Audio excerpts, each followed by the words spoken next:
Teamspeak user.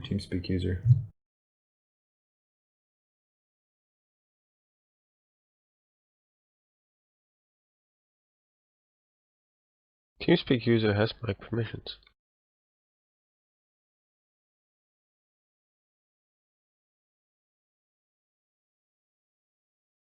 Kokesh, you better figure this out, buddy.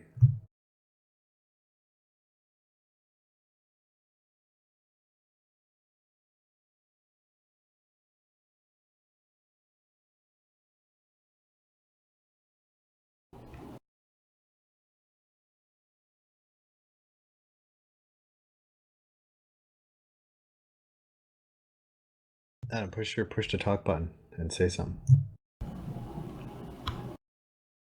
This is a test. There we go. Can you hear me? There we go. Got him, coach. All right. Hey, Welcome to the WhalePool. thank you very much. What's your interest in cryptos? ASL.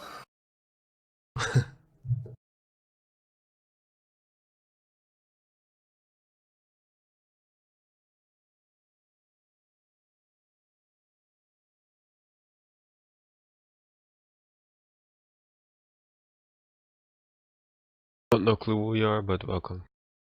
That definitely sounds like. So, what is this place? Who are y'all? We are the people that control the market. We are Teamspeak. Whenever you get wrecked on a trade in Bitcoin, it's one of these We are days the that other do side. it. This is the other side. Good to know. So you guys are the ones taking advantage of all the noobs, huh? Yeah, they just hold their No, hands out no. and the tears rain into them, and then they drink the tears. It's what keeps them going. It's like if you long, we short. Like actively counter trade. Yeah. The liquidation hunters. Are you ready to start trading with us, Adam? Am I ready to start trading? No, I did like 2 weeks of active day trading, like nonstop, when Bitcoin was around $800, and I did really, really well. But May it I took ask over you my something brain. straight up? How much sleep did you get in those 2 weeks? Yeah, exactly. That was the problem. I'm like on my phone every 15 minutes, and all I was doing, I was on Bitcoin exchange, BTCE, and just only trading between cryptos, between Bitcoin and the alts, and doubled my money in 2 weeks. But that was a time when fluctuations around Bitcoin and the major alts were a lot bigger. Adam, did the feds really plant drugs in your place? Tell us the truth. I don't know, honestly. It could have been the feds. It could have been other people in my house who were living there, and it could have been that the people living in my house were feds.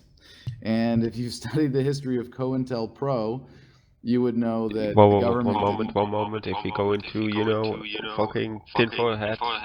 Yeah, hold on, area. boys. I gotta go get my No. roller tinfoil and start folding. Adam, you're holding your button down. There's a stream bot, so everything you're saying in here is streamed on YouTube. Even though, like, I believe like 5 people are watching right now. But just so you know. Yeah, FYI. It's like, It's we have a going to stream what? relay. Everything you say here is streamed on YouTube right now. Oh, well, that's cool. Is there anybody watching? Not many. Just the IRS and the FBI, that's all. Didn't we actually had somebody who was from the... Yeah, we scared away IRS girl.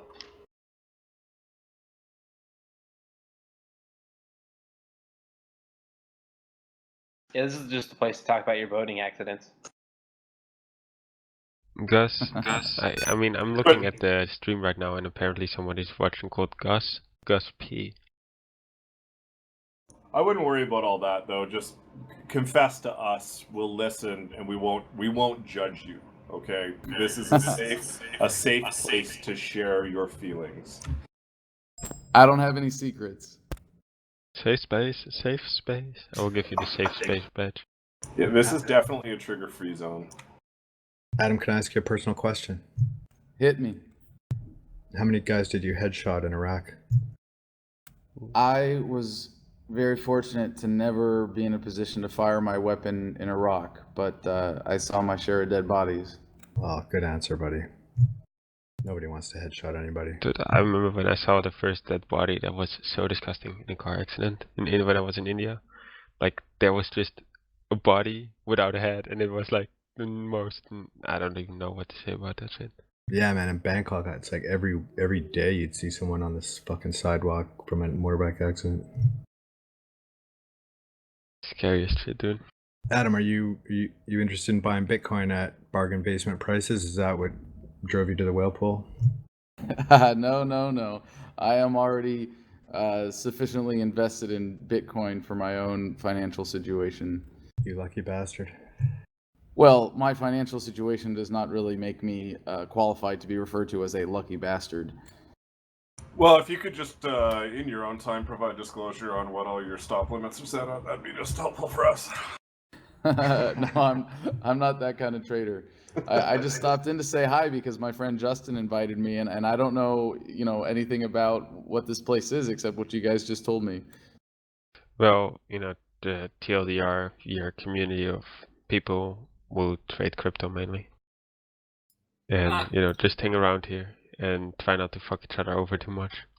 That's awesome. Well, but at the same time, don't try not to fuck people over too. I mean, have some fun with it, give people a bit of a challenge. Right on. Well, I'm just glad to meet people who are doing the legwork to bring crypto into the mainstream. And I know it's a little bit different from the day trading, but I'll bet a lot of you guys are involved with things in the crypto sphere outside of that. And I think this is, something that I wish I'd been involved with more. But I'm on the political side of this, saying it's about time we had something that ended the government's monopoly on money. I mean, there's a lot of people that own exchanges in here. PGP, for example, is the CTO from Bitfinex. If you know that website, and people like that are in here, and a lot of people that are working for exchanges are in here as well. Yeah, I'd say no bullshit. Like, this is the one community you want to put to the top of your premier list, because at the end of the day, like, the dudes here you'll learn shitloads from, and everybody's real stand up, so it beats every other fucking community 10 times. Hey Adam, what was Alex Jones like in person? Well, when I met him in person, he was in front of the Bilderberg meeting in Virginia, and he's just like he is on the air. You didn't have a chance to like one-on-one with him and smoke a doobie or just have a beer or something? My only off-the-record exchange with Alex Jones was when I did his radio show for the first time back in 2007 when I was active with the Iraq Veterans Against the War. And in the break, he said, basically, can you tell me some blood stories? And it was like, I was still like dealing with my PTSD and stuff, and we were trying to make the point as Iraq Veterans Against the War, how to get people involved, and why we need to actively organize to end the war, and well, at that point, occupation, of course, and it was just he put me in kind of a weird situation in that interview, but I understand why I was doing it, and I think I like Alex Jones. I think he's done a lot of great work for the cause, even if he's not really part of it, and might be controlled opposition, but I don't know. I had a lot more hope for him before he went Trumpkin. Yeah, he's definitely COINTELPRO, that guy. There's a lot of guys that suggest that he might actually be playing for the other side. Do you see any of that as being a possibility?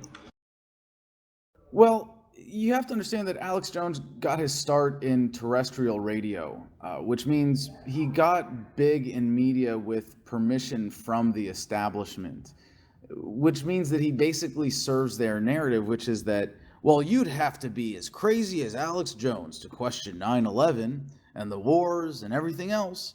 And of course, that's I don't know. That's a little Alex Jones of me to take that kind of conspiracy-minded perspective, but I believe, really, from the bottom of my heart, from what I know of people in this space and what it takes to be Alex Jones, that Alex Jones is a genuine person who believes what he believes in, and he may be manipulated and led astray and he may be devoid of the principles of voluntarism that I hold dear, but that doesn't make him a bad person.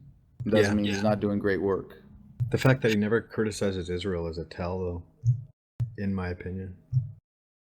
Does he really never criticize Israel? Never.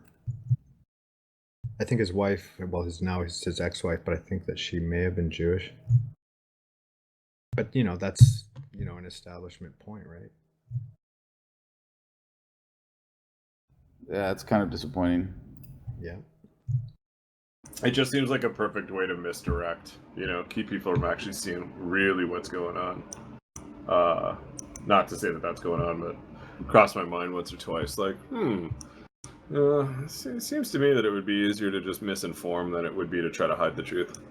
Yes, exactly. And I think the mentality that Alex Jones brings is really counterproductive and even destructive to the cause. And this is something that, has changed in me, because I really came from a place of anger when I got back from Iraq and was like, holy fucking shit.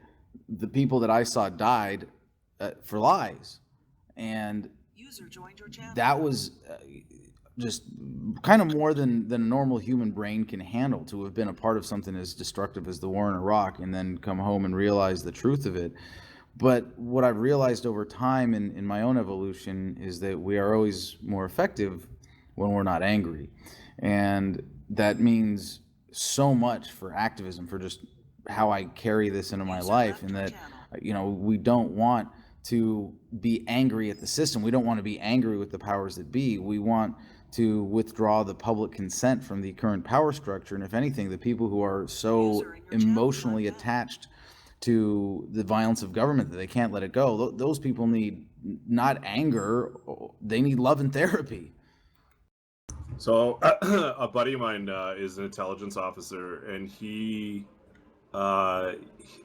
we've had some conversations, but the general gist was that the whole thing's bullshit.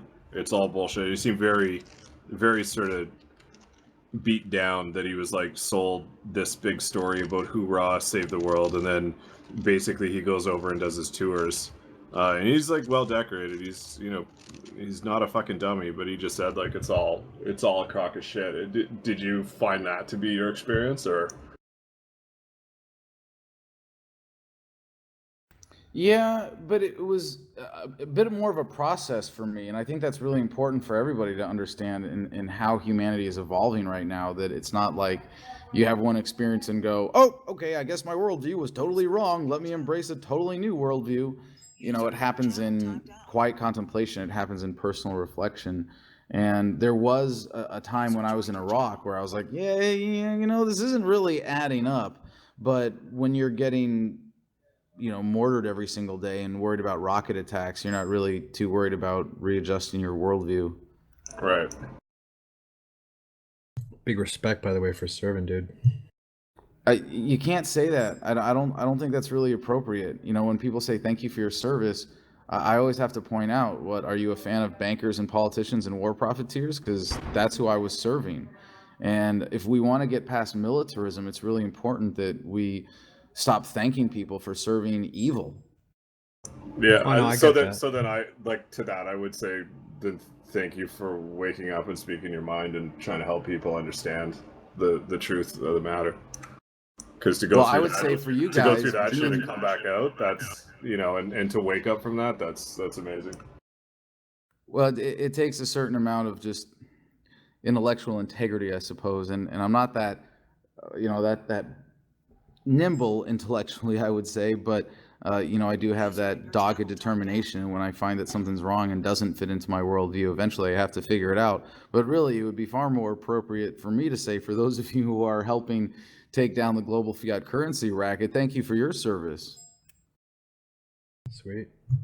I think you give us too much credit here. Yeah, I don't think you give Bitcoin or the concept of cryptocurrency enough then.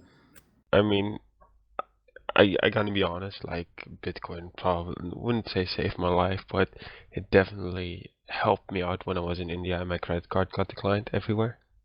That's in my case, that was the biggest use case for me that Bitcoin ever served. So, Adam, I have a question. Do you think that any level, any service is moral?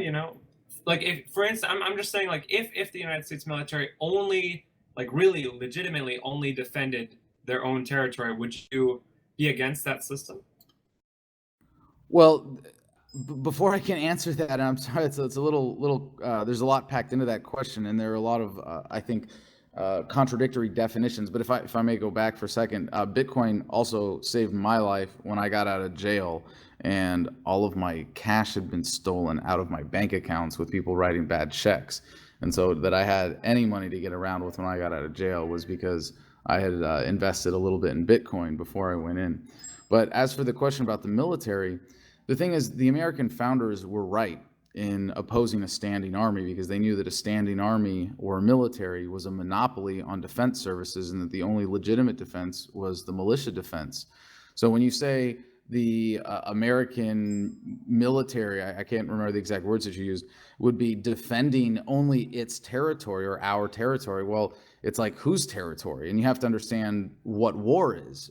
Wars are something that we are lied to about from a very, very early age without even knowing about it, when we're told that wars are fought between countries. And it's absolutely not true. Wars are conducted by governments to expand their protection rackets. And when you tell your government, yeah, please rule me and govern me and tax my income and subject me to your monopoly services, that makes you a really juicy target for another government to come in and govern you. So having a military actually makes you less safe. And I don't mean just in the sense of my experience in Iraq, where we literally made enemies faster than we could kill them because that's how the war on terror has been engineered. But in the sense that having a standing army makes the American people vulnerable to that very standing army is what the founders warned us about. And they knew this from their experience in Europe, that standing armies, raised allegedly to defend the people, ended up enslaving them. And that was the words those were the words that James Madison used. And I would say that the founders were right when they asserted that the only legitimate defense of a population is the militia defense, and that the best defense of any people is a well-armed population that refuses to be governed by anyone. Preach it. Yeah, I think that is a really well thought out response, and I'm definitely. I kind of agree, but like, so to maybe clarify a bit, I have a follow-up question. I don't know if you heard, but it was speculated, and let's just assume that it's true, that North Korea's missile attempt that exploded back in the early days, back just recently it exploded. That was supposedly a cyber attack by the United States. I would call that, military. I would call it the army. Would you but that kind of thing really can't be achieved with a militia. So how do you feel about that? Okay, I didn't follow the exact example. I'm like, what's new with you? He disconnected because he was killing the shit. sound pack. Right. He's back. Yeah, well, I'm back. Sorry about that. I was just having trouble listening to everybody with all the user came, user left notifications. You might want to change your name again. It's Teamspeak user again. Thank you. Adam, it's nice to see you're still active on YouTube. Yeah, go ahead and like plug what you're working on. Like, are you working on anything? You got any projects going? Hold on just a second. I'm going to change my name again.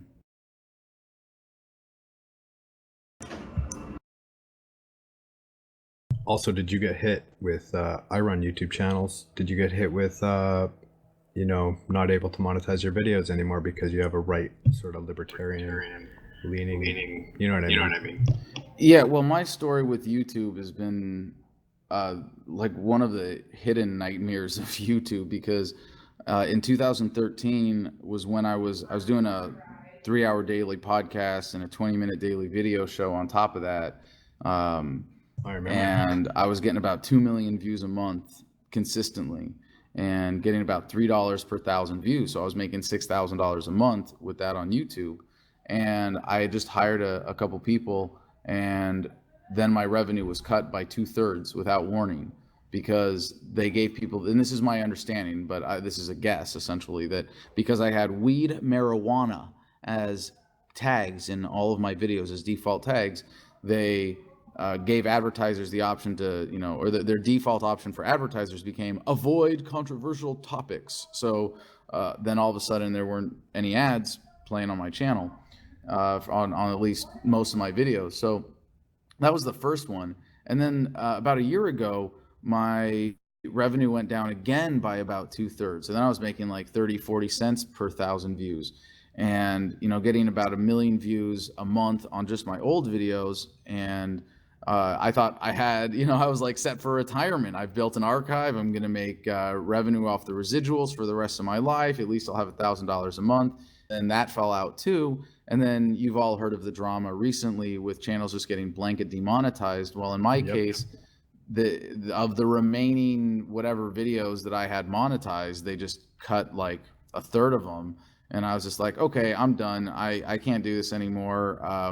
And I even sent my partner network an email to say, hey guys, you can just take me off your rolls. I'm demonetizing my YouTube channel. And they sent me this long email like, oh, well, you could do this, and you could do this, and you could do this, and you could do this, and you could check your earnings here, and you could track your earnings per video there, and you could change your keywords. And I'm like, no, you don't get it. Like, I'm not jumping through hoops for the Google machine that's owned by Hillary Clinton supporters now. That's bullshit. Like, I don't want to play anymore.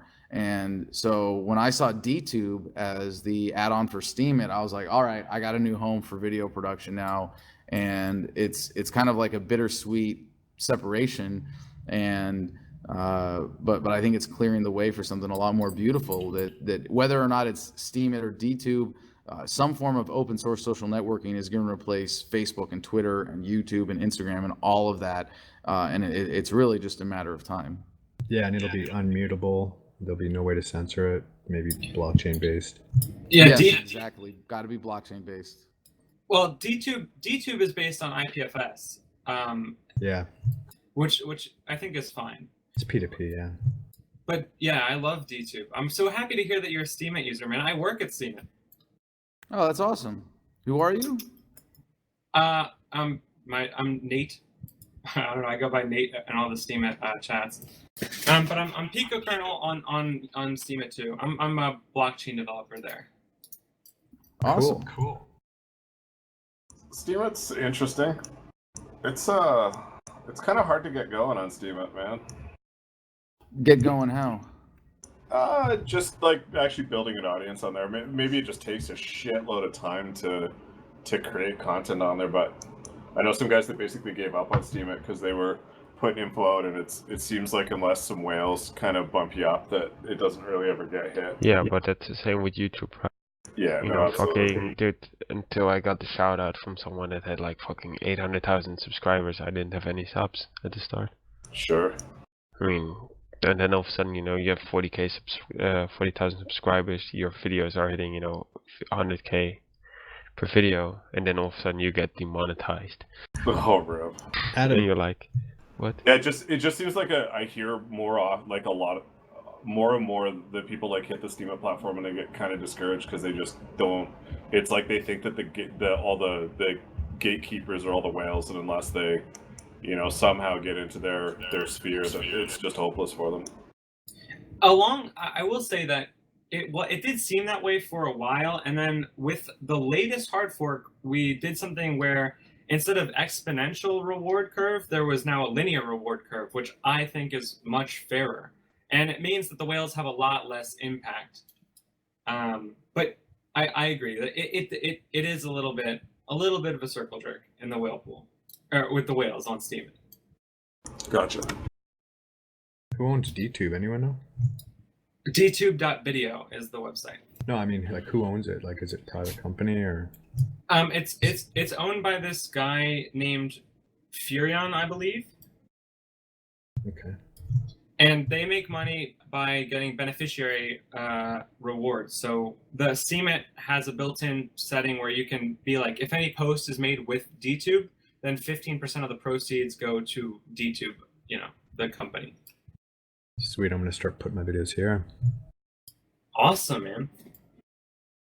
So Is it that easy to build out extra platforms on Steemit? Like, would we be able to see someone making like a Steemit interface program that would be able to control feed from other social media as well, to have status updates, to have messaging, things like that?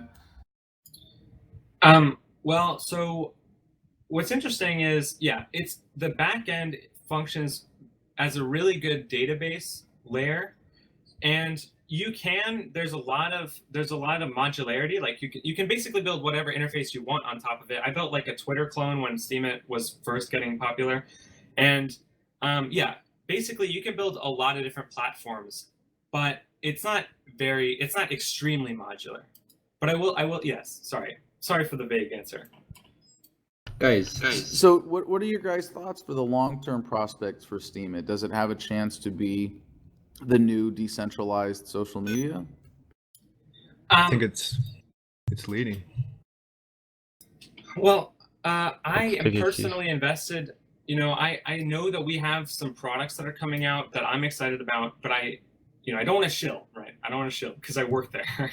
Tell us. Then it's your job to shill. Do it. Well, I almost got kicked out of here last time. No need to show. Oh, But give her. Flipper, us the- what's up, Flipper? Give us the TLDR.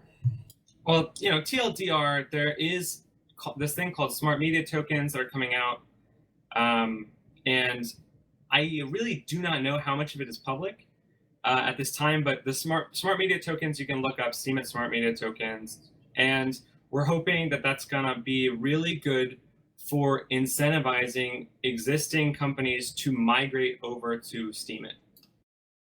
And we're hoping for a good turnkey solution, So I personally believe that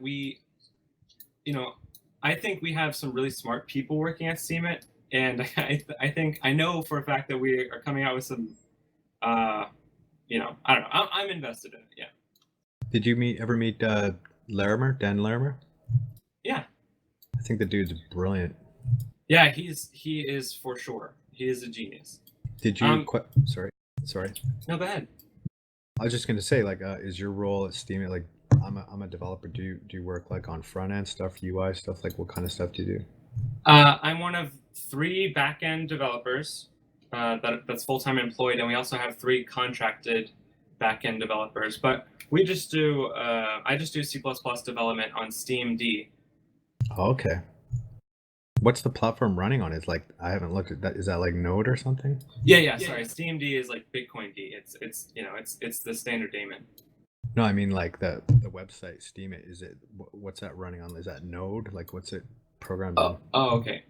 It's programmed in React. Oh, okay, yeah. It's beautiful, man. When I first saw it, I was just drooling. Really? I'm a UI guy, so like I love looking at stuff like that, and I just thought it was beautiful. As soon as I saw it, I'm like, this is the Reddit killer right here. About time. Hey, Kokesh, it's Flipper. I have been messaging you for how long now? I don't know where.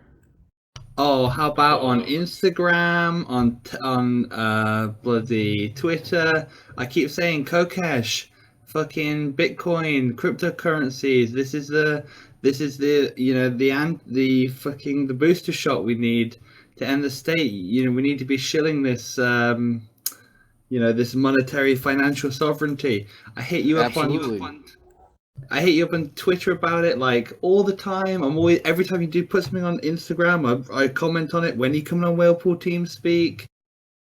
Oh, well, then maybe you're the one who got me on. Maybe it wasn't Justin. I've been responding to your stuff when I can, I think. I don't know. Have I've been I at you for a replied long to any of time. your messages? You messaged me one time and said and like DM'd me, and I DM'd you, and you were like, send me an email, and I was like, I don't know, I don't really do email. Just come on sometime. Oh, okay, that was it. Well, yeah, I had this pulled up because you sent it to me in a Twitter message, right? Maybe it was somebody else. I mean, I don't know. But yeah, I'm so happy you come on. I'm so happy you come on because I I've watched your videos ever since like day one, probably, the original army video, that one. in the trenches. Yeah, man, it's funny that that's my most viewed video of all time on YouTube, and it's like the dumbest and most meaningless. That really should tell you all you need to know about YouTube. Internet.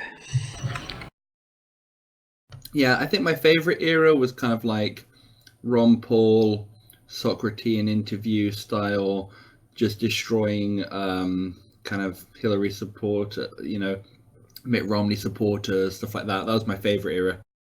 Well, it's fun, but I've come to realize over a decade of activism and making every mistake possible that, making people look stupid doesn't really move the ball forward. And it's really weird when we live in an era of social media to think like, yeah, you can be successful reaching people in alternate means, because actually going out and talking to people in person is now like an alternate means of communication. And, I'm on tour right now. I'm actually stuck in Sandusky, Ohio, because our transmission on my Suburban died, and we're waiting to get it replaced right now. But, when people stop me at gas stations and they see the Freedom Mobile, it's got the Freedom logo on it in giant letters, they go, "Hey, what's Freedom?" And I say, it's this book that I wrote when I was in jail for civil disobedience. It's about how to create a more peaceful, productive, and harmonious society by dissolving government altogether. And they go, yeah, sounds like a good idea. People are really ready for this. People are receptive. And I think as a libertarian activist, a lot of what we're doing is dragging government along with public opinion. And so when people say, well, what are you doing about it? I say, well, I'm getting ready to run for president in 2020 on the platform of the peaceful, orderly, responsible dissolution of the entire United States federal government. And they go, yeah, sounds like a good first step. Dude, this is it right here. This is the front line of resistance. I wrote an article like 3 years ago when I first got into Bitcoin, which was saying like, rather than going to protests, holding up signs, when all that Occupy Wall Street was going on, I said, you guys are wasting your time. They do not give a fuck about you. I said, if you really want to do some damage, all you do is, instead of fighting the system, which you'll never win because they have the guns, you just turn around and you walk away. And when you walk away, you leave their financial system, their world of control, their rules, and you enter a different world, the crypto world, the world of financial sovereignty. And you kill the state because, as Ron Paul said, all the state's financing comes from taking things off other people. They have nothing. They just have to take. And if you go down the financial sovereignty of crypto route, you remove their power to take money off you forcibly. It's not a pull-based system, it's a push-based system. And if they can't take money by force, then they have no revenue, they have no income, their fiat kind of devalues, and people, look for this other system. Well said.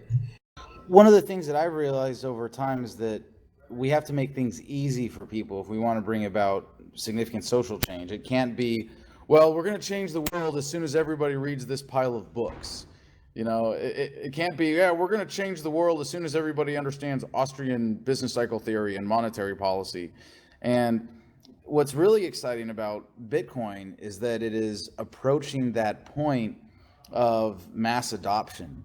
And it's not there yet. And as big a fan of Bitcoin as I am, as practical as I want to make the case is that it already is, I'm not going to go out to the average American and say, oh yeah, it's as easy as your debit card. Although altogether, I guess at this point there's probably parity. But pretty soon, like I don't know when. You guys are obviously way more up on this than I am, but we're like really, really close. A matter of years at most before we get to that point where the crypto technology is ready for mass adoption. And I think the super class, the elites in the world, they see this, and I really think they've changed. I don't think you can be raised to be the same kind of rich asshole in the age of the internet that you could before the internet. And it's really just a matter of capturing this existing sentiment and leveraging it to make change. And we make it easy for people in the electoral process. You know, it's hard to say, all right, quit your job and start doing crypto and be an agorist and join the counter economy, when instead we can say, look, just come out and vote in this one federal election, and it will probably be the last time that you ever have to.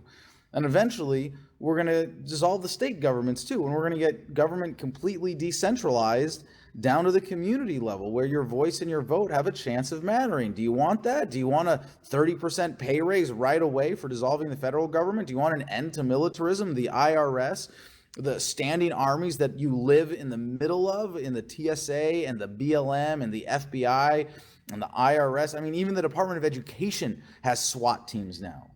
And when we can pitch it as, here, vote for this, it's going to make your life easier, then we're going to win. And we're going to win because we decided we're not going to be a debate club anymore. We're going to be a practical political force. And I think the movement is evolving to that point as well. And as I've traveled the country so far on this tour that we're about halfway through, 68 stops in 110 days, you just realize that a lot of activists are coming to the same conclusion. We don't want to argue philosophy. We don't want to argue even the role of government. If you think government should do X, okay, fine. Can it do it at the community level? Yeah. And guess what? It's going to do it a lot better at the community level than at this national level, where you have a centralized power and politicians and that clearly don't give a crap about the average American. Adam, how do you feel about the unbelievable split that happened during the Trump Hillary, you know, America's Next Top President in 2016? That's sort of, you know, it's still kind of going on today. But how do you feel about that whole political turmoil technique, whatever you want to call it? You mean that's a real problem? That's a real problem going forward, right? You mean the general state of polarization right now? Right. That's what I was trying to say. Sorry, I haven't slept for like 30 hours, but that's what I was trying to say. Yeah, no worries. I understand what you were getting at. I think it's definitely more superficial than the mainstream media makes it out to be. And, you know, our target audience for this campaign for dissolving the federal government is not Republicans and Democrats. It's the non-voters. It's the majority of the American people who don't vote regularly because they know that it's a waste of their time. They know it's bullshit. And I think this polarization is clearly artificially generated. You know, you look at Antifa and the alt-right, you know, Nazis, and they're made into these giant specters to be afraid of. I think most people in Antifa were hired by Milo Yiannopoulos to help him with his book sales.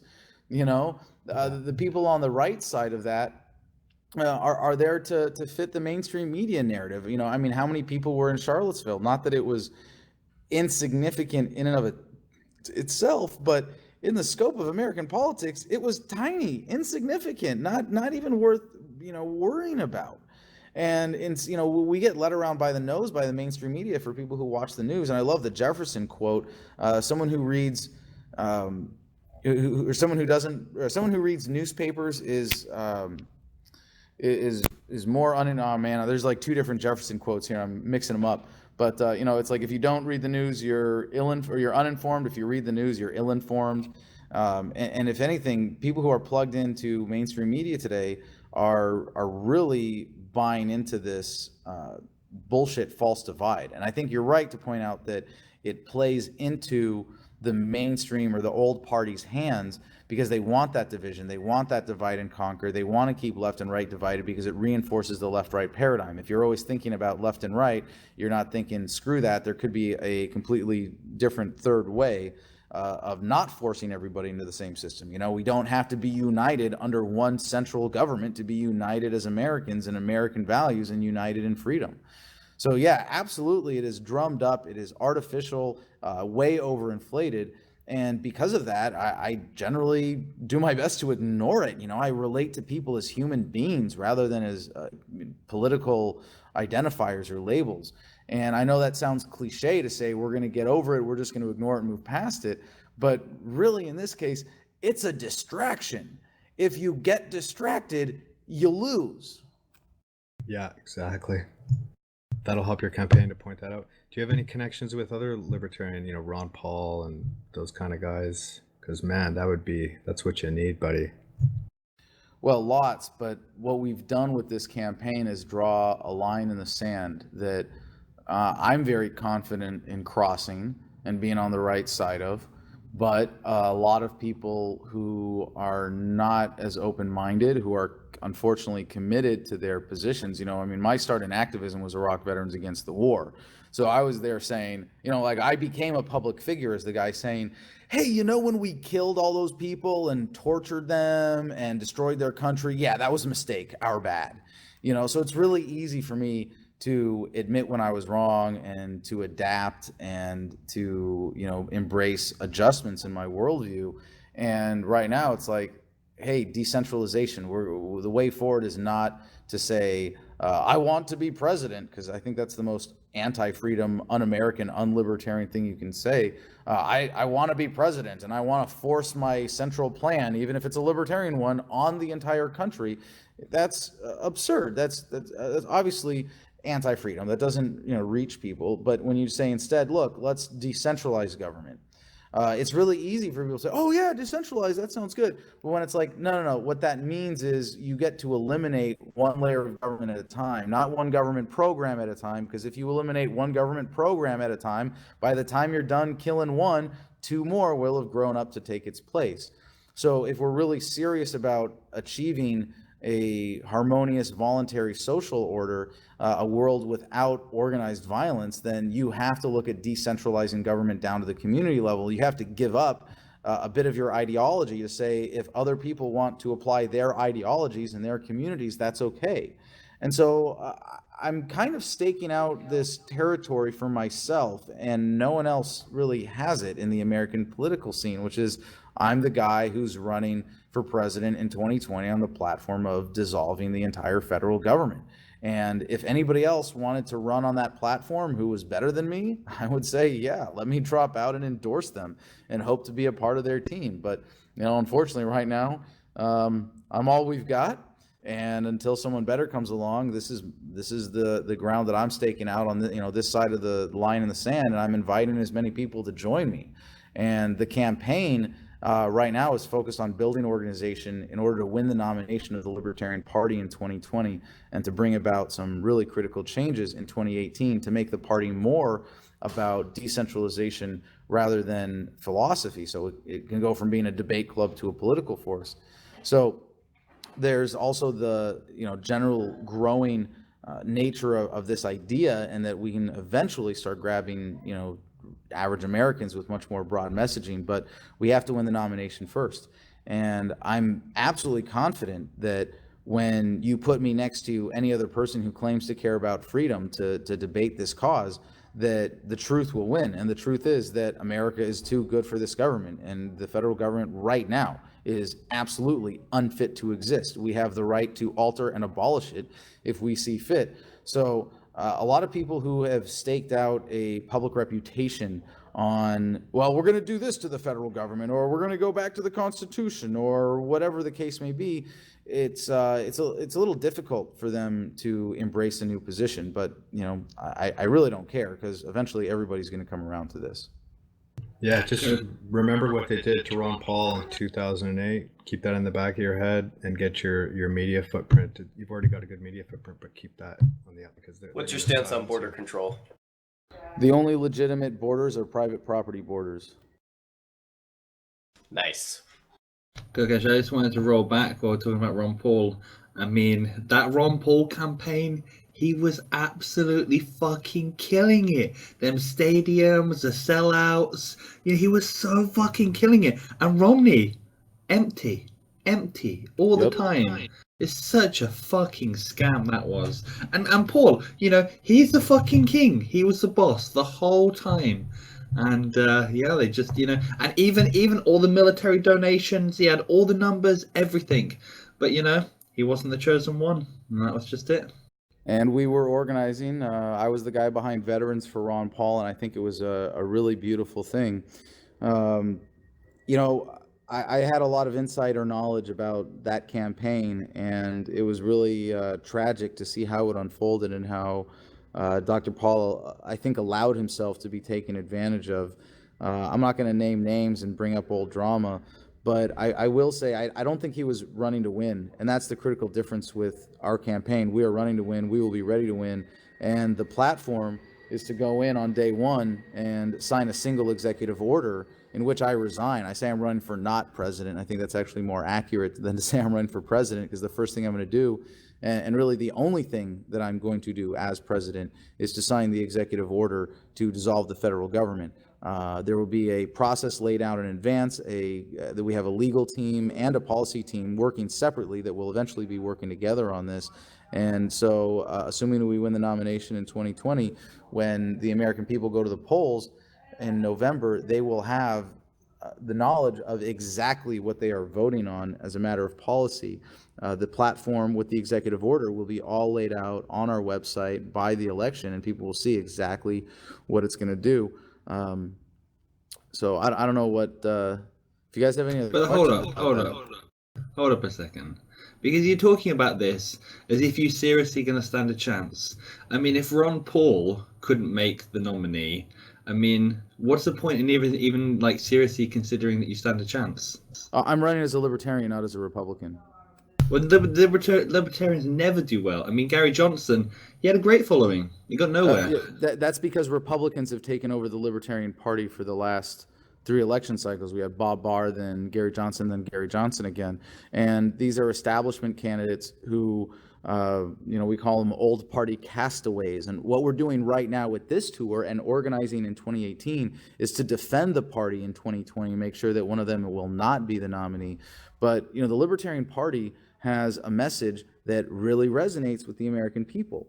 And then these old party guys come in and take over because they know how to take over the convention, because people like you, and I don't mean to call anybody out in particular here, but there are a lot more people who like to talk shit about the Libertarian Party than show up at meetings. And showing up at meetings is really easy. In fact, in order to be a delegate to the National Convention in 2016, in most states, literally all you had to do was send the chair an email and say, I'd like to be a delegate to the National Convention. Can you add me to the list? And they would add you to the list. It was not competitive at all. If you were a party member, you could just stand up and say, I want to be a delegate. And there were 100 empty seats at the beginning of the convention that still were not filled, even with alternates and people coming at the last minute, which means that if just 100 people appropriately distributed throughout the states had showed up to their state party conventions and said, I want to be a delegate and I'm going to vote for someone who's not a washed up Republican, then Austin Peterson or John McAfee or Darryl Perry would have been the nominee of the Libertarian Party.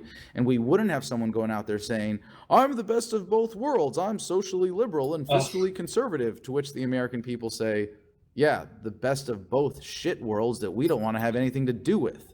So if you do want a chance, you do have to get credibility in the mainstream of American politics. The Libertarian Party represents enough of a platform, because so many activists like myself have busted their butts building it over the last 50 years, that we can have that credibility right away by winning the nomination. And then we can reach the American people with a message and a platform that shows them we're serious. It's time for the adults to come in and take charge. And no more playing around. We've got a solution as big as the problem. This is it.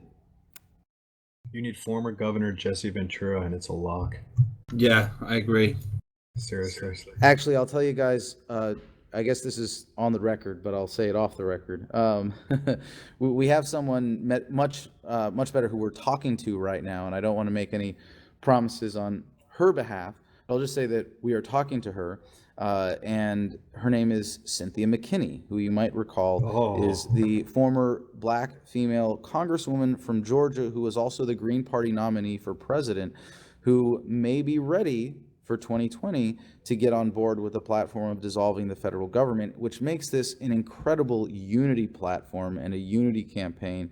And it really should be, because dissolving government down to the community level means everybody gets what they want. You want this in your community, you can have it, as long as you don't force it on any other community. And so, I think bringing someone with that kind of demographic credibility and ideological credibility and really integrity that Cynthia Mckinney brings, as she demonstrated in her opposition to the Iraq War before I even went, the way that she questioned Donald Rumsfeld and other government officials during the Iraq War was exemplary.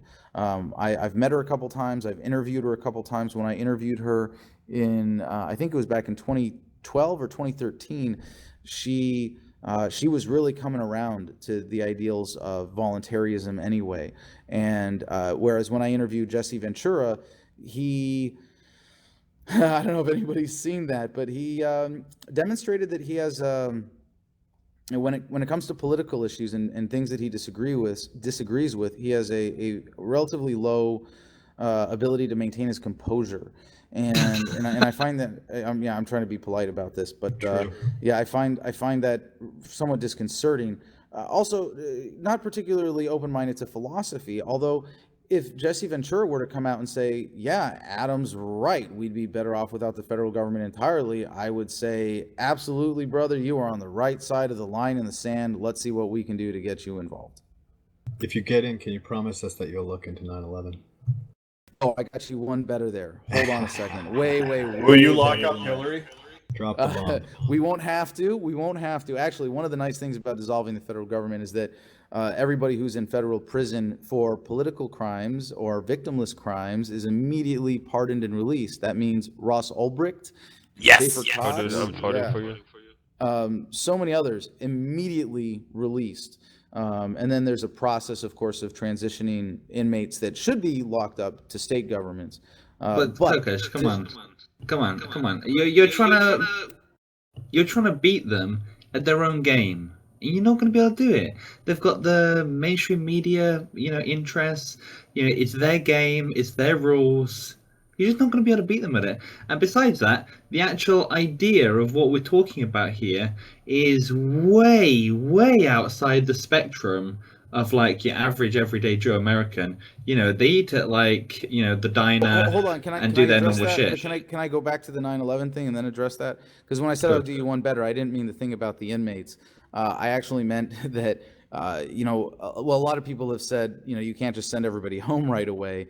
You have to line up all the IRS agents in a room and cut all their right hands off first to make sure that they never come back, and we learn the lessons. But this is about forgiveness, so that's not what I'm talking about, no. But we're not going to just abolish the federal government. When we say dissolve, we mean it very precisely, because one of the things that we're going to do in the orderly dissolution of the federal government is release all of the records that we possibly can. And in order to do that, there has to be a process of redacting private information that should not be made public. But basically, as soon as we can do that, every government record is going up on the internet. You will know the truth about 9/11, the JFK assassination, the Gulf of Tonkin, the Lusitania, and all the crap that the government is working on now that you don't know about yet, that you wouldn't find out until decades later when it comes out. So we finally get to find out whether or not the Earth is round or flat. I think that's a really important question for a lot of Americans. Oh my God, I'm sorry. I can't stop making fun of the flat Earth thing, because it's mind-boggling how that became a thing. I watched just when I realized it was becoming a real thing. I saw Berwick interviewed someone about it, and I watched like the first 30 seconds, and I could feel myself getting dumber, and I had to stop. But anyway, we release all of the records publicly online, which means that we remember the lessons of history. We get to learn the lessons of history and do our best to make sure that we never repeat them. But as for your challenge, I'm sorry, I don't know. I'm not. I don't know where to follow people's names or see who's speaking. But the question directly underneath you, full names. The blue lights. Go on. The blue lights. I don't see any blue lights. Can you see a blue light come up on my name? Come up next to my name when I'm talking now. See it. There it is. Okay, I see it. Yeah. Yeah. Just not 9/11. familiar with this, but yeah, I see it. Okay, so I wasn't watching when I didn't know I could watch. I didn't see what I was looking at, so I don't know who was talking earlier. But the question of will you be able to pull this off? And it's really easy to be pessimistic. I mean, it's a great justification for staying at home and giving up. But people have said that about every major social change. Oh, it's impossible. Oh, that can't happen. And if anything, I would say we're behind in terms of public sentiment, that by and large, and this is, everybody who says, oh, Adam, the American people aren't ready for this. I go, where are you getting that? And it's like, oh, from the internet. So you don't go out and talk to regular people like I do. So how could you make that assertion? Are you looking at surveys? Are you looking at objective data? Or are you making personal observations? And when it comes to the internet, when you're looking at public chats. I mean, even this one, you know, not everybody who was in here is verified. You know, you don't check IDs, and even then, you couldn't keep out a government troll. But we know that the Department of Defense put in one of their acquisition budgets a request for sock puppet software that would allow one person to control multiple accounts in order to comment spam sections and sway public opinion and make it look like it's more pro-government than it really is. And even with governments doing that, you know, we saw the exposure of the Russian propaganda house where they were doing exactly this. The Russian government had hundreds of people employed in one building doing nothing but comment spamming. And if you go based on that, the conversation on the internet is really polluted, and it's really slanted to look more pro-government than it is. And when you go out and talk to people on the street, you realize that that doesn't represent reality. That doesn't represent how most Americans think. And if anything, I would say they're ready for this. So I have no delusions about the probability. And if you guys want to hear the long-term plans, I can make it really quick here, because I believe if there is no black swan moment of awakening, and I think that there will be soon, and I think it's coming with the internet. I have some ways that even I could bring it about with my book. If I just had $86 million, I could put a copy of my book in every single mailbox in America. That's just one crazy idea. But even without anything crazy like that happening, we see how people are waking up in a way that they don't go back to sleep. And when that shift comes, we're going to be ready. We're going to be ready to win, running to win, and we will have that executive order in place. So if we don't have any special breakthroughs between now and 2020, I think it's reasonable to assume that winning the nomination, we can get somewhere between 5 and 10% of the vote. And that's enough, if we run a respectable campaign, to plant the flag on this idea that America is too good for this government, that we don't have to be united under one government to be united as Americans, that we'd be better off without the federal government entirely, that nobody for president was an option. And then every time the federal government screws up between 20 and 24, and I think that's a pretty safe bet that they'll screw up something, I get to be the guy saying, hey, if you had voted for me, that agency would not even exist right now. And I'm very confident that if we're able to maintain this, and this is a long-term campaign, in 24, again, with no special black swan moments, I think in 24, we'll be polling, somewhere around 25%. I think that's a very reasonable expectation. I'll bet if we had a serious campaign, like a well-funded national campaign right now, and we were doing regular polling, probably by 2020, we could shift public opinion to get 25% of the American people to vote for dissolving the federal government. And then in the next election, whether it's 24 or 28, that's when we're going to win.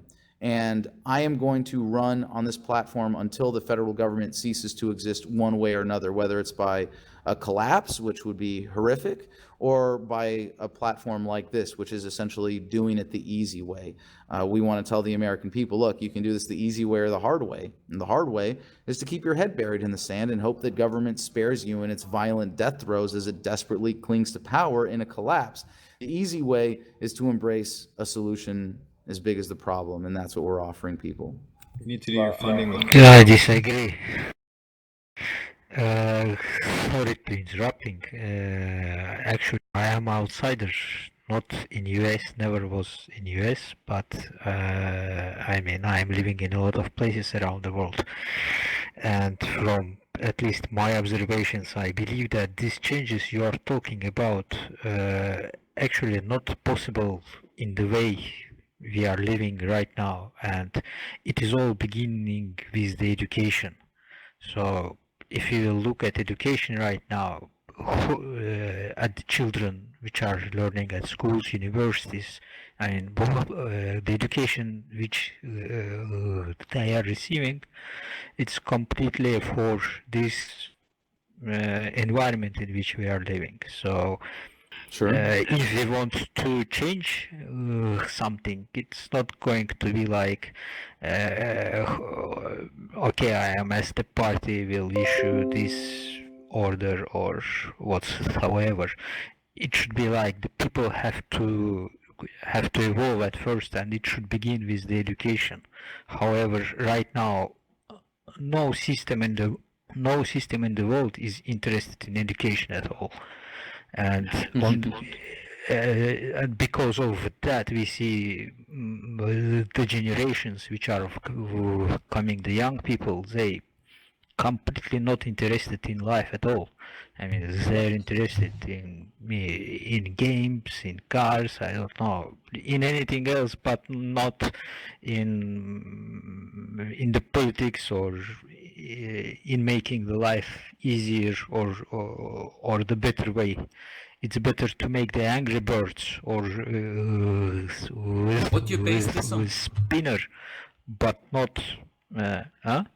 What you base this Well, hold on. conclusion on? If I may address that, I'd like to say that you're completely right in one sense and completely wrong in another sense. And one is that you're right to point out that your observations about education and the impact of that. And you're right that in order for a platform like this to be successful, there has to be a certain shift in how people think. I would argue that that shift has already happened, and that shift is not an understanding of freedom or even an understanding of government. It's simply part of the internet effect, which is an understanding that we don't have to do it that way just because we've always done it that way.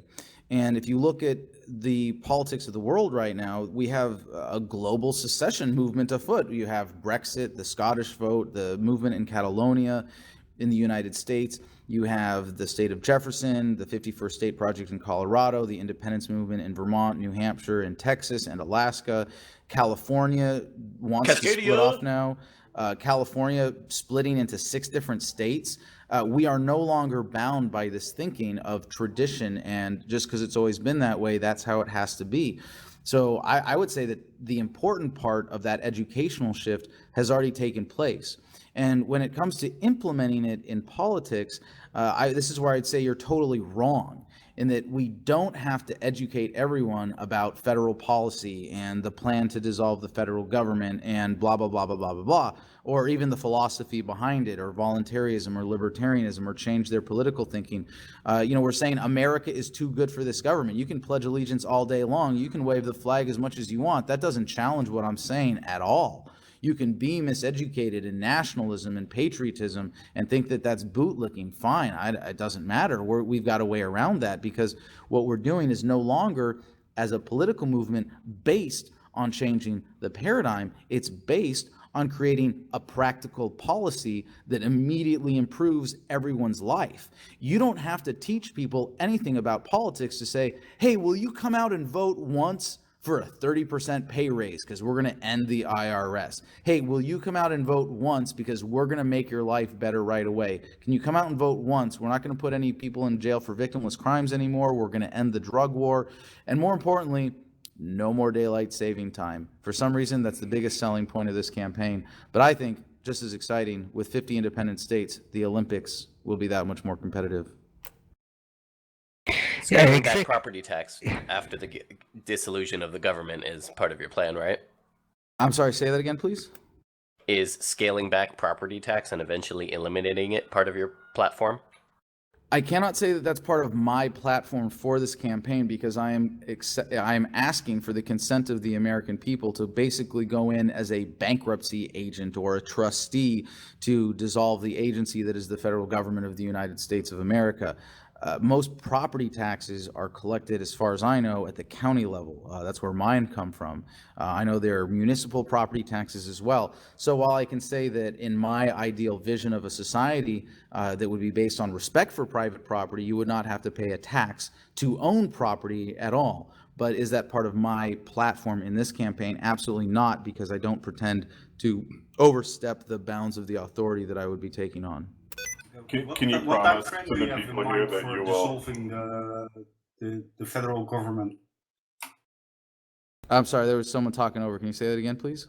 What time frame do you have in mind to dissolve the U.S. federal government orderly?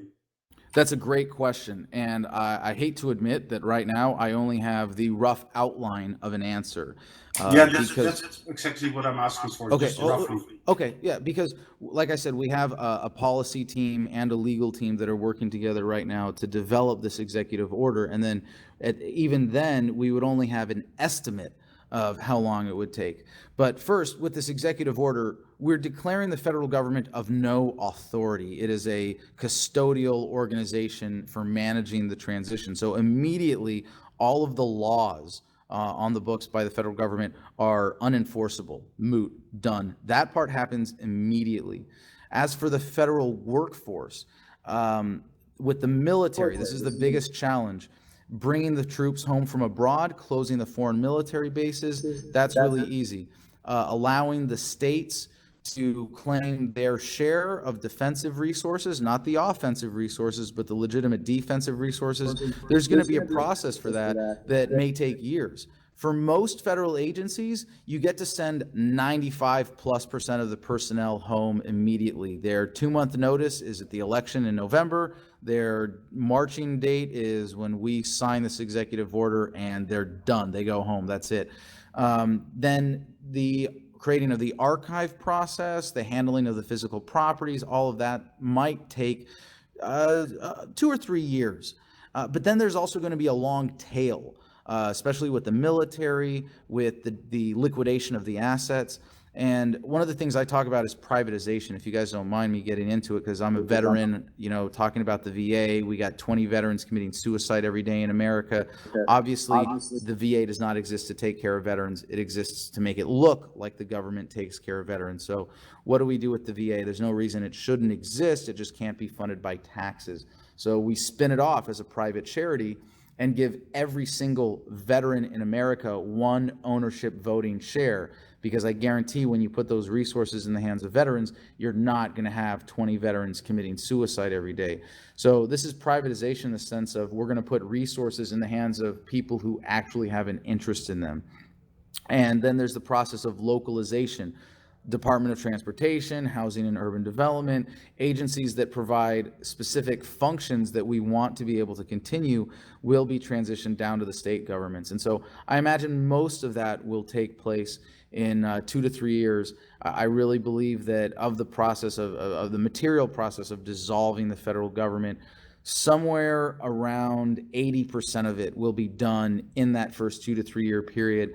And then there will be a long tail, which in the cases of some agencies may last indefinitely. For example, creating a national archive might be done through the Library of Congress, which would get an endowment to carry that out, hypothetically indefinitely. And so the National Archive would last forever. The VA would last until every current veteran is dead or no longer in need of medical care. And what we do with the remaining assets when we liquidate the federal government is we fund Social Security until those funds run out. And I can't say exactly how long that would take, but it'll vary agency by agency, and as appropriate to do so in a peaceful, orderly, responsible manner, we're going to take the appropriate time. Sounds awesome. The only thing I would do is keep the U.S. government alive only through the U.S. Postal Service, but that's about it. Well, we can spin the Postal Service off as a private business. There's no problem with that. I think it should be maintained as such. Yeah, again, as an outsider, excuse me, again interrupting, I have the question. You are mentioning that you are going to pull all the bases and the forces outside the world. And what do you think will happen at that, in this 2 months period which you are mentioning, when all US forces and the bases are closed and the soldiers returned? How do you think what will happen all over the places where they was? Well, just like in the United States, you're going to see a division between the people who were parasites on the system, the people who benefited from the American foreign military presence, mostly people attached to foreign governments. But you're also going to see contractors. You're going to see the personnel who who cleaned the barracks on the bases and served food and drive trucks for the U.S. military abroad, things like that. You're going to see them complaining about losing their jobs. But I think overall, no, excuse me again, interrupting. Maybe No I problem. didn't explain me properly. My question was related to the places in which these forces are residing now. I mean, imagine in Afghanistan you have the base, okay, and you are pulling it out. I mean, I don't care how you are going to resolve these people, what kind of the job are you going to give them at home, but what will happen in the Afghanistan itself? What will happen in the Iraq? What will happen, I mean, in all other places, in Europe, however 800 bases which US have across the globe? I mean, in the end of the day, what will be the result of this to the world in general? That was my question. Well, that's a pretty big question, and part of the point of the message of freedom is that I don't want to run other people's lives for them. What's going to happen in Iraq when there's no U.S. military presence? They're going to be that much more free. Same thing with every other country in the world. They'll be able to get on with their lives without the interference of the American military empire.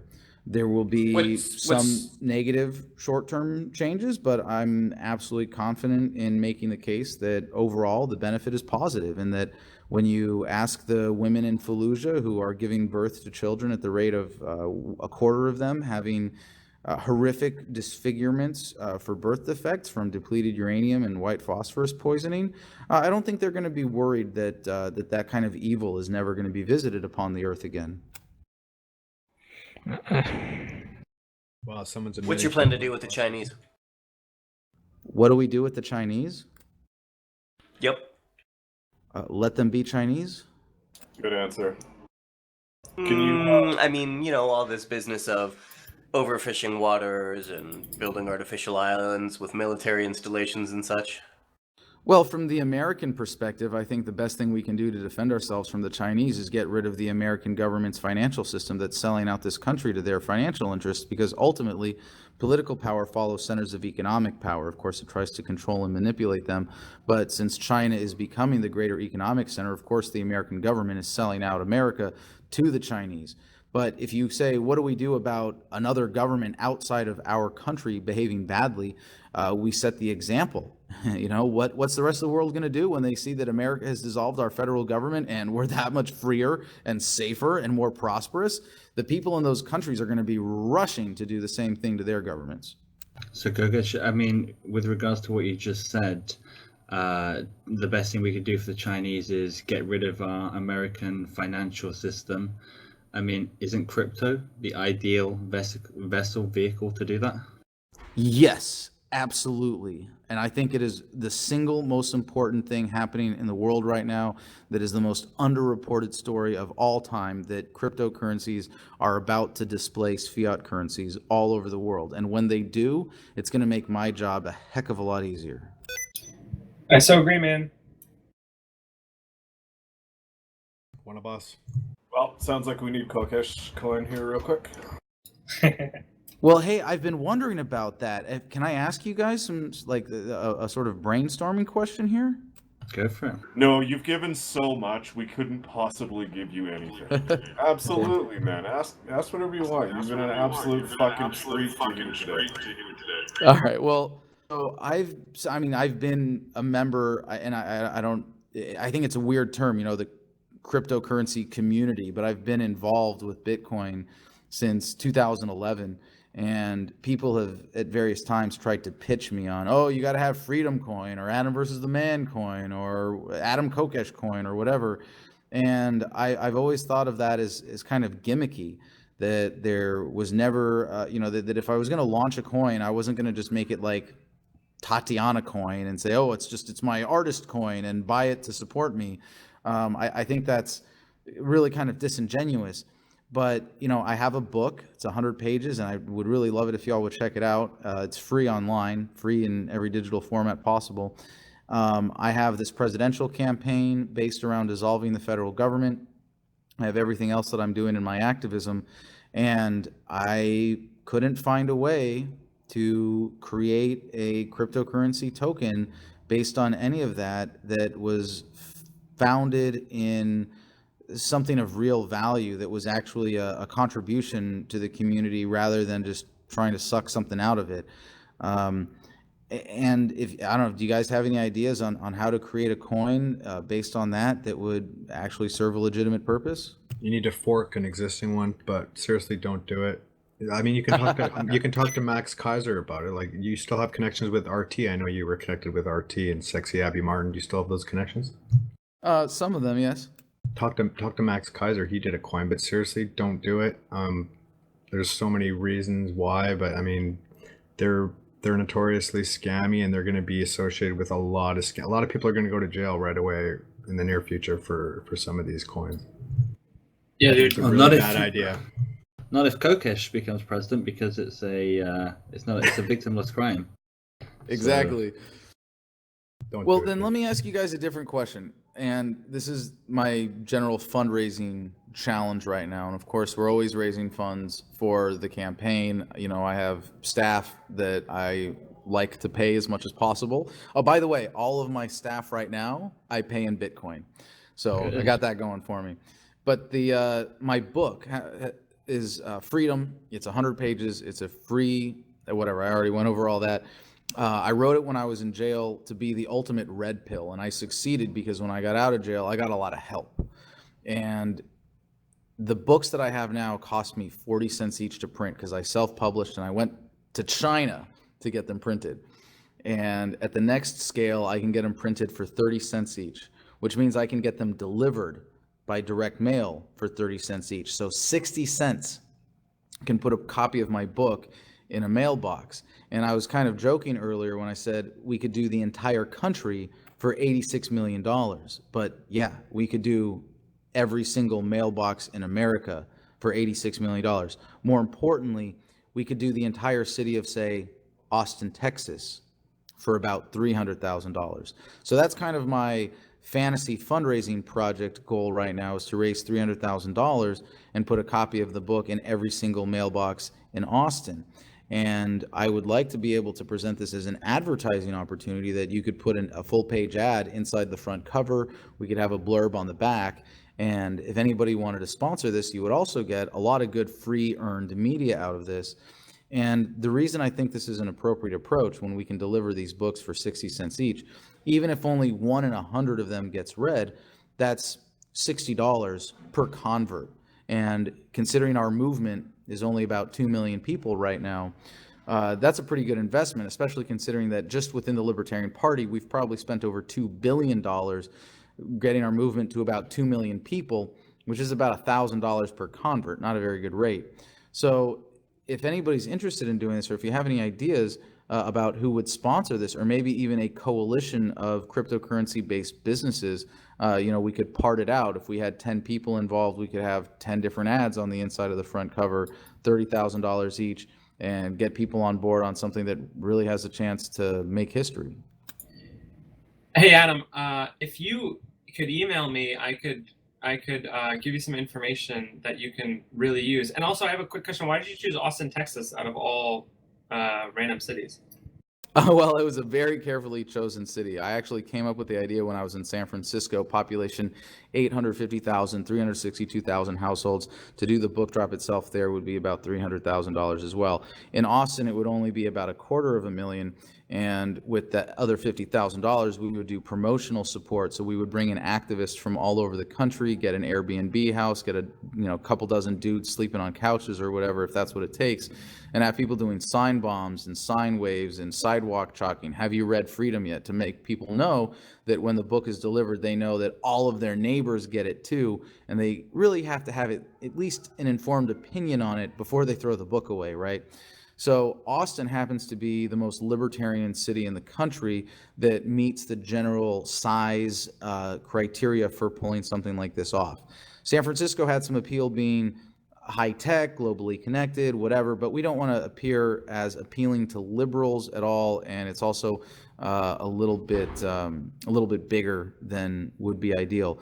But Austin, we have a huge community there within the freedom movement, so I know that a lot of people would be willing to come out and help with the promotion around this. And basically, it's sort of a cool deal. Like, if you can, look at this as a direct mail advertising thing. You might spend a little more than sending out a flyer, but you're going to get way better penetration with a book and with free earned media. And because you're sponsoring freedom, all of my fans are going to do everything they can to bring in free promotion for you as well by promoting this project within Austin, at least, and making it happen that way. So I think Austin, as being a Texas city, we considered Kansas, but Texas, Austin still has enough of a feel of being middle America, and I think that's a big part of it as well. I'm just about to move to Austin. That's why I'm asking. I live here, and it doesn't really feel very libertarian to me. I mean, I am one, but I don't get that vibe at all. So I'm curious where you get that that idea from. Well, it's not that it's a particularly libertarian area, but every city in America is essentially extremely liberal. That's just part of the nature of cities. That's the urban-rural divide. But if when you look at all of the cities that meet our criteria for this project, being population, I think we said between 500,000 and 1 million roughly. If you look at all the cities in that range, can you think of one that's more libertarian? We're looking at the LP organization in Austin and in Texas. We're looking at the activist groups that are libertarian oriented in in Austin, and we're looking at my fan base, and we're looking at libertarian voter turnout. And that doesn't mean that it's going to be. I live in Ashfork. It's not a city. It's not even a town. It's just an area. It's an unincorporated area. That's way more libertarian. It feels really libertarian where I live in the middle of nowhere, Juniper Wood Ranch in northern Arizona in the mountains. But as far as cities goes, I'm pretty confident saying that in that range, Austin is actually quite far and above the most libertarian. That makes sense. That makes sense for sure. I mean, they got defense distributed here. They definitely got that streak going.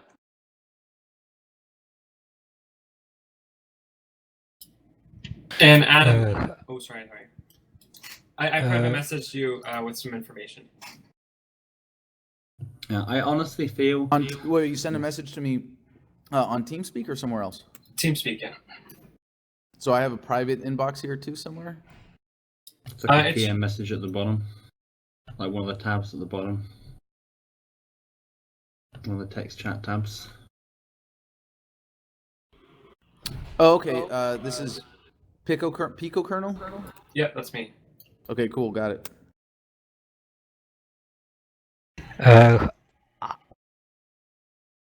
Well, I was going to say that I honestly think that what makes the world turn around is money, and that's why it's like the most important thing in our society. People can't live without it. They need to get it. They need to trade it. It's where the state gets all its financing from. It's what you were talking about with the collapse. And really, Bitcoin and crypto is the absolute key. It is the keystone that holds the bridge up that's going to make everything work. And that's why I think shilling... Who the fuck's mic is that? That's why I think shilling crypto is like the most important thing anybody can be doing. Well, I definitely think it's an important part of this campaign message. And I'm actually kind of surprised none of you have asked the question yet. What am I going to do with the Federal Reserve System? Bitcoin, close it down. Well, first one is close that shit down. Actually, I wrote you to discuss this. First one's got to be audit it, as per Ron Paul's legacy. Find out where the money's gone that they said, we don't know where it's gone. Shut it down. Actually, I think all of your answers are wrong, because there is a simple libertarian answer to basically every question of this nature, right? And if I were to put the question to you, how soon should the dollar die? The answer would be, let the market decide.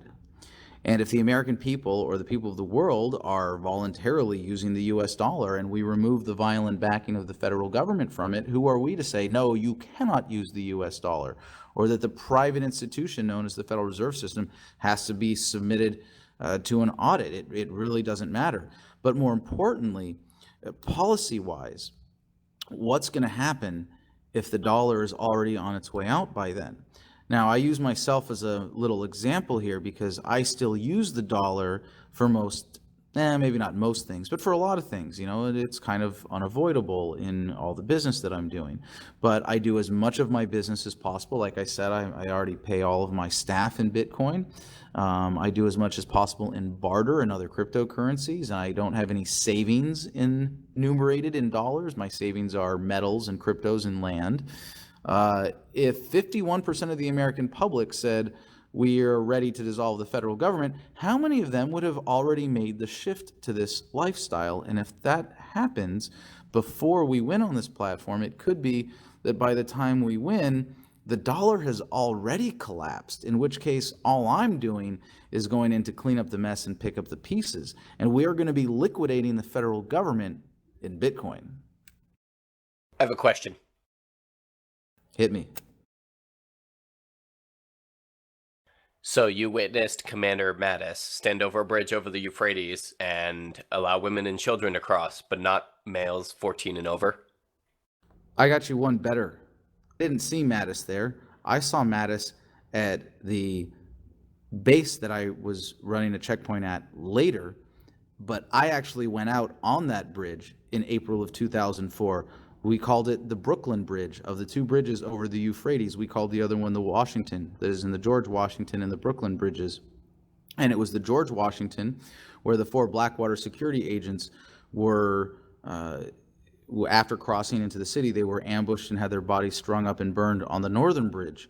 And I actually ran that checkpoint for several days when that was the policy. And my directive was, if the men look old enough to be in your fighting hole, then they are not going to be allowed out of the city. And we generally said the cutoff was somewhere between 13 and 16 years old.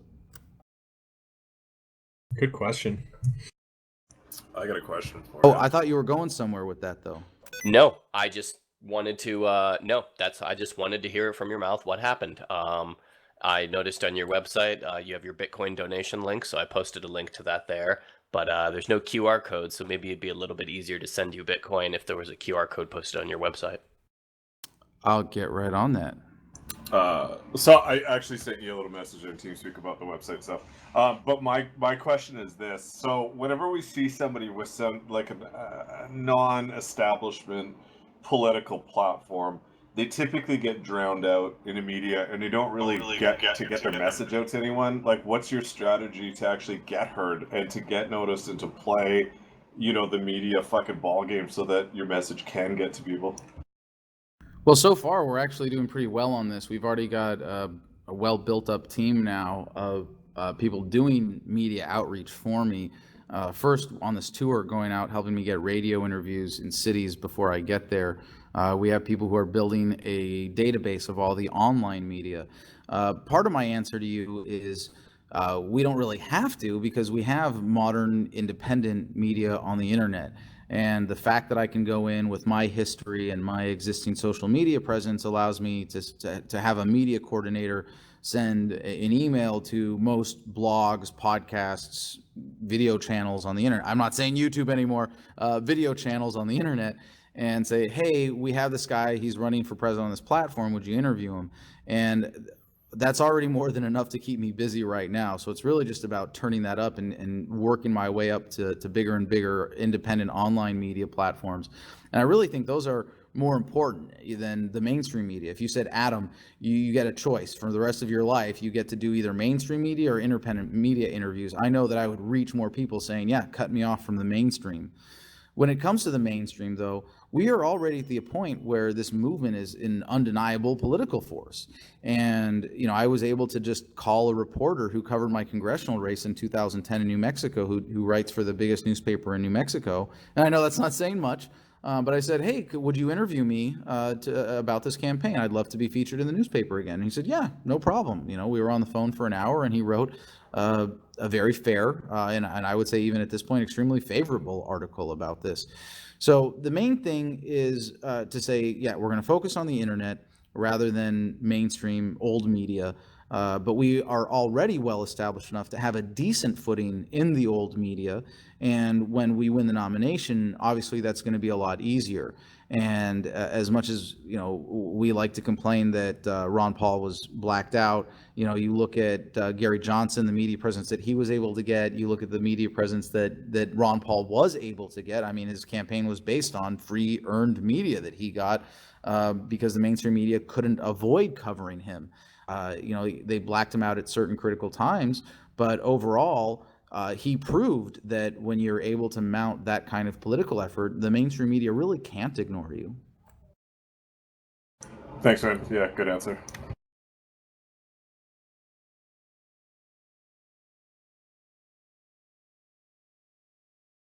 So I'm gonna have to go soon because I gotta take a leak here, and I got some people on my team who are waiting for me to go to dinner. But I'm seeing all these chats here. And if anybody here wants my phone number, that's the only reliable way to get a hold of me is by text message. If you guys can give me an excuse to give you my cell phone number, just send me one of those private chats, and I'll get that to you. Don't you use email, buddy? I use email, but it's kind of overwhelming, and I'm at the point where I miss so many emails. It's really pretty bad, irresponsible even of me. And I just now was able to get my social media guy from half-time to full-time because of some generous donations, and now I have help with my email inbox. But it's not really it's not just me in there. Because a bunch of trolls, spamming your SMS is gonna be pretty fucking crazy, right? Yeah, well, it's funny how it comes in waves. The worst place is Instagram, actually. Someone will put out, hey, go troll Kokesh and ask him if he's read this, or, ask him if he's done this, or tell him that borders are necessary for a strong America. And I'll get like 30 messages just blowing up my inbox of like, hey, have you read Murray Bookchin yet? I mean, just it's weird random stuff that way. But yeah, I'm really grateful now that I've got enough a really good people around me. I've built enough of a team now that I can start to be a lot more responsible with those things. But for you guys, because I know I'm talking to a special group right now, maybe not everybody who's going to be watching this on YouTube later, if that ever gets an audience. But for those of you who are here, I want you to know that I really do respect what y'all are doing. And I really do respect that you're part of the engine behind this movement, part of the movement for cryptocurrency, especially. That's a really key component of this. So I'm pretty accessible. I'm on a 68 city tour. You can come to any of my events and see me and debate me on my Facebook live stream. I made that as a public offer already.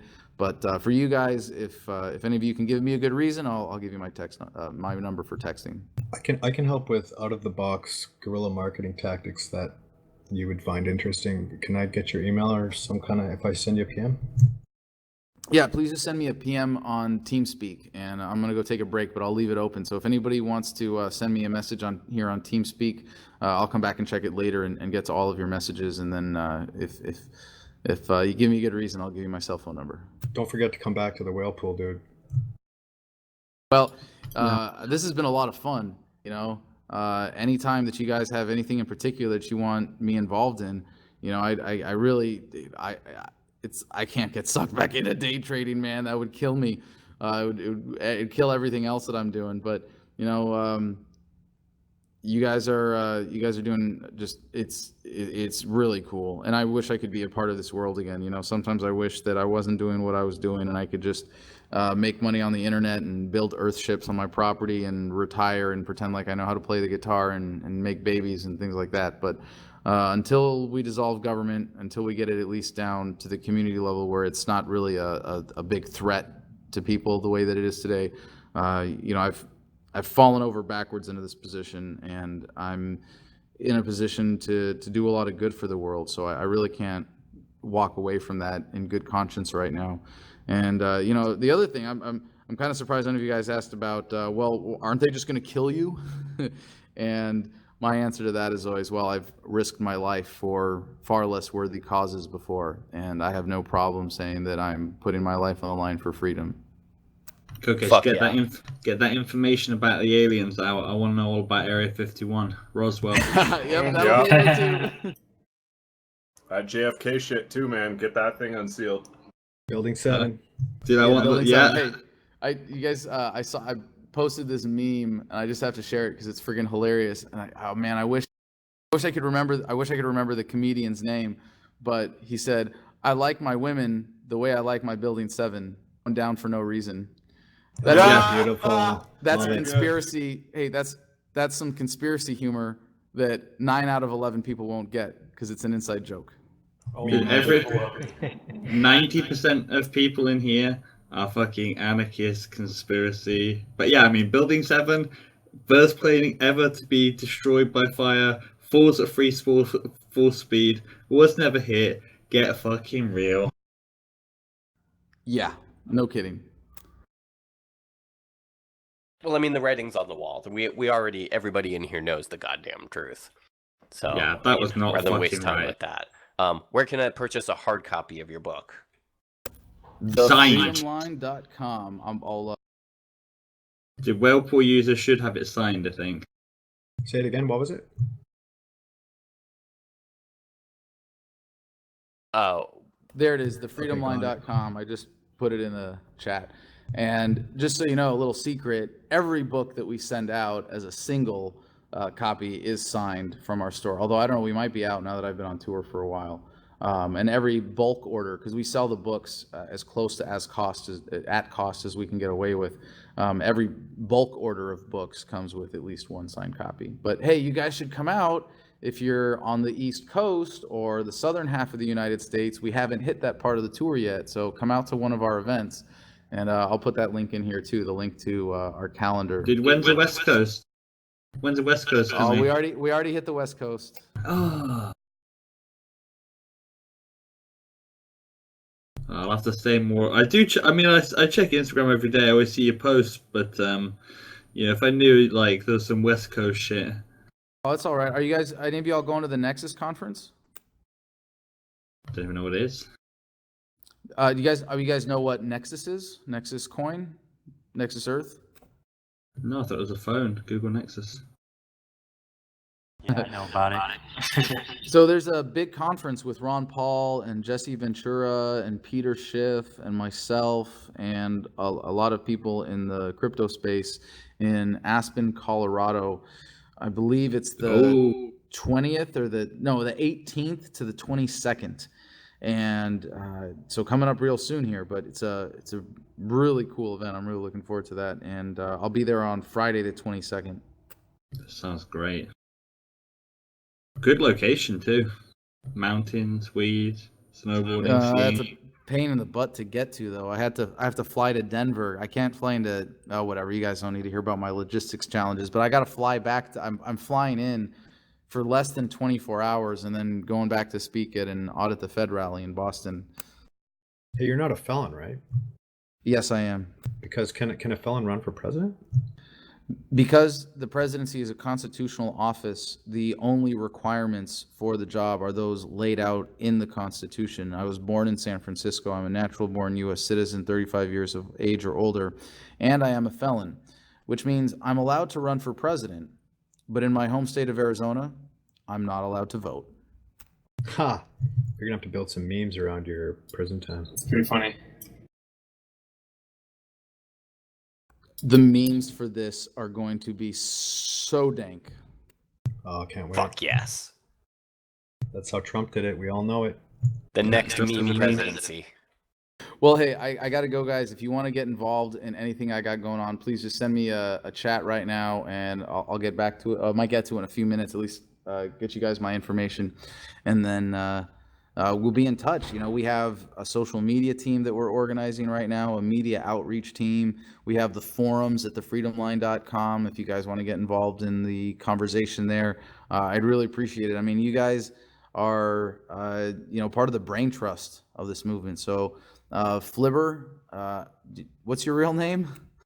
Flibber. That's my real name. Flibber is your real name. Okay, well, That's right. thank you for getting me on here and getting involved. I really appreciate it. So I'll give you guys a chance for any closing thoughts for me, but I'll just say peace, love, and freedom to y'all. Yeah, it's great having you on. Thanks very much for taking the time to come on. All right. Doing all the hard work you're doing as well, spreading the message. Well, thanks. I appreciate that, but for me, it's as much as it looks like work and as hard and exhausting as it is at times. I love what I do, and I love going out and talking to people and talking about ideas that I'm passionate about. You know, I could do this forever if I could find a way to not sleep, eat, and just always be talking to people and writing stuff and communicating and